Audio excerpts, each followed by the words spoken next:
ইনশাল্লাহ গাইজ, আল্লাহ চাইলে এবার আমাদের এই ব্রাহ্মা জাতের গরুটি কোরবানি হয়ে যাবে।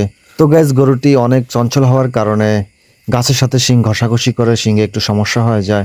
যেহেতু গাইজ এই গরুটি এবার আল্লাহ রাস্তায় কোরবানি হয়ে যাবে, সেজন্য আমাদের এই গরুর শিং ভালো করার জন্য অনেক কষ্ট পোহাতে হয়েছে। গরুটি অনেক বড় হওয়ার কারণে আমরা 4-5 জন মিলে অনেক কষ্ট করে গরুর শিং ড্রেসিং করে ওষুধ মাখানোর পরে গরুটি অবশেষে একটু সুস্থ হয়ে যায়। আর গাইজ, আপনারা অনেকে বলেছেন গরুটি ব্রাহ্মা জাত না, এবং অনেকে আপডেট ভিডিও দেখতে চেয়েছেন, সেজন্য আবারও নিয়ে আসলাম আরেকটি ভিডিও আপনাদের মাঝে। গত ভিডিওগুলোতে আমি বলেছিলাম 1 বছর আগে আমরা বাছুরটি কিনি, মার্শাল্লাহ 1 বছরের ব্যবধানে গরুটি অনেক বড় হয়েছে। ইনশাল্লাহ আল্লাহ চাইলে এবার কোরবানি হয়ে যাবে।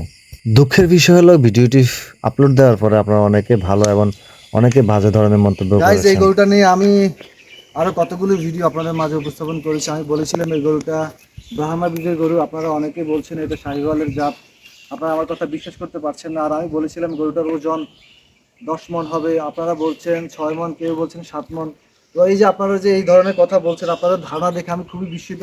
আপনারা কেন এই ধরনের অবান্তর কথা বলেন? এই গরুটা দেখেন, আমার মতো একজন চিকনা চাকনা মানুষ যদি 2 মণ হয়, আমি যদি এই গরুটার এই পাশে চলে আসি, আমাকে দেখাই যাচ্ছে না। তো আপনারা কিভাবে এই গরুটা 6 মণ 7 মণ বলেন? আমি খুবই বিস্মিত আপনাদের এইসব ধারণা নিয়ে।